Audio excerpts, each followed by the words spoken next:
कोई कहता है नौला जी पहले तो आपके पास आता था, अब वो हनुमान भगत हो गया। मैं चलो कहीं तो जाता है, अब वहाँ टिक जाएगा, वो भी अच्छी बात है। हनुमान जी के कम थोड़े हैं, वो बहुत शक्तिशाली हैं, उनकी पूजा कर लेंगे। लेकिन हाँ ये है कि हनुमान जी उसको आके मना नहीं करेंगे तो गलत ना करे।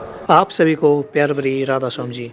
देखिए, जो आज का सत्संग का विषय स्वयं महाराज जी ने बताया कि सतगुरु जी ने आत्मा स्थिति को दर्शाते हुए बताया कि मनुष्य पर जड़ और चेतन की अनेक गांठें हैं जो उसे माया में बांधे रखती है। महाराज जी ने बताया कि हम सांसारिक पदार्थों के लिए भागते और अभिमान करते हैं, जबकि वे भक्ति की दृष्टिकोण से निसफल है। गुरु महाराज जी ने एक उदाहरण देकर समझाया कि जैसे स्टेशन पर टिकट लेकर खड़े होने से हमारी यात्रा पूरी नहीं होती, हमें ट्रेन में अवश्य बैठना पड़ेगा तभी हमारी यात्रा पूरी हो सकेगी। वैसे ही नाम लेने से, सतगुरु का नाम लेने से हमें भक्ति नहीं प्राप्त होगी। अगर भक्ति प्राप्त करनी है तो हमें नाम का जप करना पड़ेगा, सतगुरु का ध्यान करना पड़ेगा और गुरु के वचनों को मानना पड़ेगा। और साथ ही सतगुरु महाराज जी ने बहुत प्यारी प्यारी बातें सत्संग में बताई है। तो चलिए आपका कीमती समय सत्संग को शुरू करते हैं। कृपया सत्संग को पूरा सुनकर पुण्य भागीदार अवश्य बनिए। राधा स्वामी। अंदर नहीं आने दिया। बुल्ले शाह ने सोचा गुरु को कैसे रिझाऊं, नहीं तो मेरी जिंदगी बर्बाद होगी, जीवन बेकार हो गया, गुरु गया, मुझे क्या करना है जी के। लेकिन तरकीब सोचने लगा। लाहौर में जाके कंजरी को बहन बनाया, कंजरी को नाचने वाली को बहन बना के कहने लगा बहन मुझे नाचना सिखा दे। बोले कि गुरु घर के गुरु शिष्य गुरुमुख थे आप तो बुल्ले शाह हो आप? बोले हाँ, क्योंकि उनको कई बार देखा था, इतना प्रसिद्ध हो चुका था। बोले आप ये क्या? बोला कि गुरु ने धुतकार दिया, मैं गुरु को रिझाना चाहता। बोला कि मुझे नाचना सिखा। 1 साल लग गया, नाचना सीखा। उससे कंजरी ने उसको ऐसा नाच सिखाया, कहने लगे ऐसा नाच सिखा मुझे कि दूसरा कोई नाचने वाला ना हो। उस समय में जो मुसलमान फकीर होते थे मुजरे देखते थे, और साल में एक मुजरा लाहौर में बहुत प्रसिद्ध होना था, उसमें सब गुरुओं ने आना था। उससे पहले उसने इतना बढ़िया नाचना सीख लिया कि कोई दूसरी कंजरी भी नहीं नाच सकती थी। गुरु को रिझाने के लिए कंजरी के कपड़े पहने, कंजरी की गुलामी की, उसके घर में खाना खाया, अलग बना के खाया, उसके हाथ का नहीं, उसको बहन माना। आज के जमाने में अगर कोई लड़की किसी के साथ धर्म के साथ भी होगा तो लोग क्या प्रचार करेंगे? जैसी इंसान की दृष्टि होती है वैसी उसकी सृष्टि होती है। अपने विचारों के अनुरूप सबको देखते हैं लोग। धर्म की परिभाषा जानते हैं क्या? क्या गुरुमुखता होती है? डरे ढोने के लिए जीवन नहीं है। जीवन को संभालो, अच्छे कर्म करो, नेकी के रास्ते पर चलो, किसी को धब्बा और दाग ना लगाओ, धोना बड़ा कठिन हो जाएगा। दाग तो कोई किसी को लगा देगा, लेकिन क्या धो सकता है क्या कोई उसको? बस ऐसे हालात उसने पैदा किए। इतने सुंदर कपड़े पहन के जब जाने लगे, दूसरी कंजरियां भी देख के कहने लगी ये तो कोई नई आई है, इसकी तो चाल भी बड़ी सुंदर है, लेकिन बुर्का पहन लिया। बोला कि शक्ल नहीं दिखाऊंगा किसी को भी, किसी को शक्ल नहीं दिखाई। और जब मुजरा होने लगा, पूरी रात बीतती चली गई। अब गुरु और शिष्य साथ रहे थे, दृष्टि में दृष्टि पड़ती रही, वो तो निहारते रहे बुरके के अंदर से, लेकिन गुरु की दृष्टि भी बार बार उस बुरके पे जाए कि ऐसी इसमें क्या कशिश है, मेरी नजर क्यों जाती है उसमें? क्या पता कि जो खिंचाव था, जो गुरु और शिष्य का नाता जुड़ा हुआ था, वो वहां फिर जुड़ गया। जो प्यार, जो आस्था, जो उनका खिंचाव था, वो ठाठे मार रहा था। उसको रोकने वाला कौन था? प्रकृति का नियम है। जो इंसान जिसको चाहता है वो उसे लाख मील भी दूर बैठा होगा तो भी उसे खींचा चला आएगा, और जो जिसका नहीं है वो पास बैठा हुआ भी दूर लाखों कोस है। जब उसका नाचने का टाइम आया तो अराई साहब टेढ़े मेढ़े बैठे थे, उन्होंने उसके जब नाच को देखना शुरू किया तो उनकी दृष्टि नहीं हटी। जब देख लिया कि ये तो कहने लगे भाई इसका बड़ा सुंदर नाच है, तो उससे कहने लगे कि ये बुर्का हटाओ कौन है। जाके चरणों में गिर के कहने लगे कि हो सकता है अगर दूर होऊंगा तो गुरु मुझे फिर धुतकार दे, लेकिन पास जाके तो दीदार कर लूँगा, चरण पकड़ूंगा।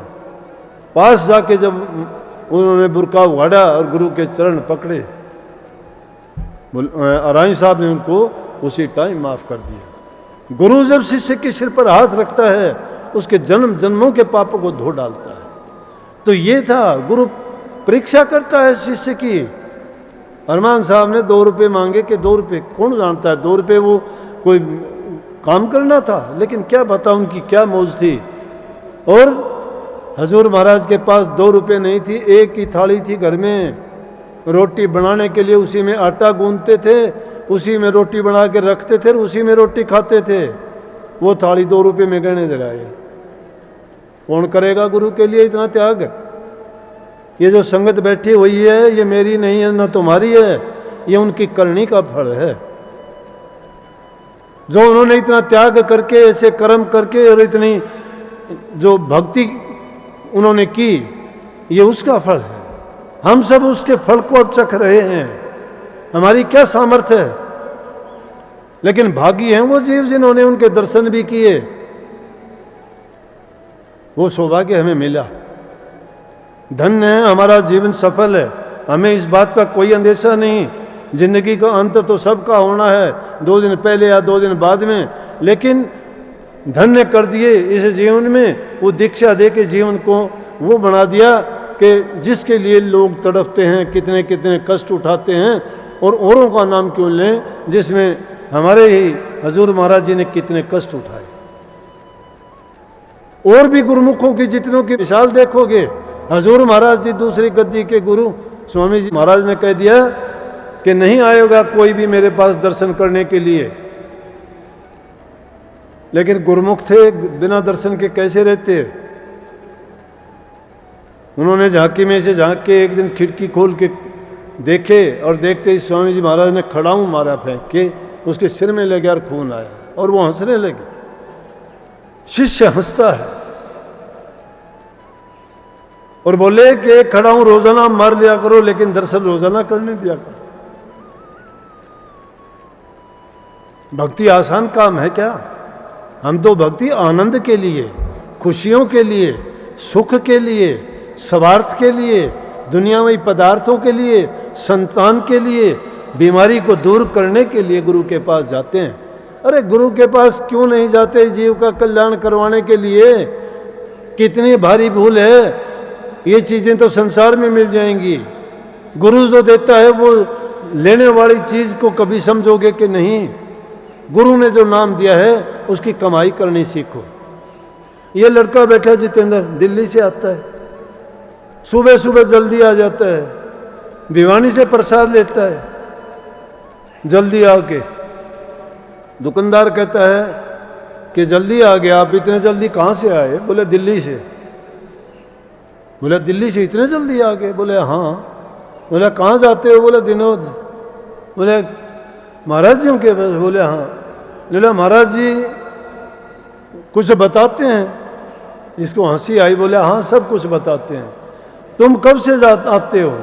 बोले कि हम तो 15 साल से 20 साल से आते हैं। बोले इतनी दूर से आते हो तो आपने 15 साल में क्या पाया? बोले जो 15 साल में पाया वो तुझे 2 मिनट में बता दूं मैं।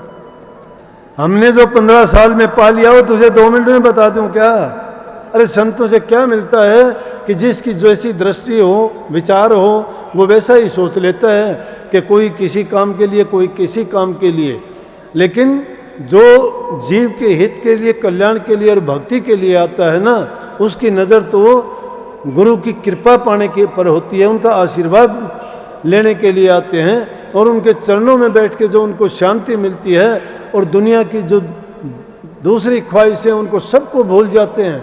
बल्कि कहते हैं जी आए थे कुछ पूछने के लिए, वो बात तो पूछी नहीं, भूल भाल गए हम तो, पता नहीं, दर्शन किए, सब कुछ मिल गया और सब हर प्रकार से संतुष्ट होके जाते हैं। क्यों जाते हैं? कि उनकी चाह यही है। इसलिए संतों के पास जाओ, अपने मन के अंदर दृढ़ विश्वास और यकीन और विश्वास के साथ जाओ। अगर दृढ़ विश्वास नहीं है तो मत जाओ तुम।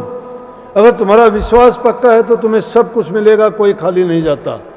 लेकिन विश्वास नहीं है, डामाडोल हो, तो तुम्हें चीज़ भी नहीं मिलने वाली कुछ भी। क्योंकि संतों का सौदा इतना सस्ता नहीं होता, वो बहुत महंगा सौदा है।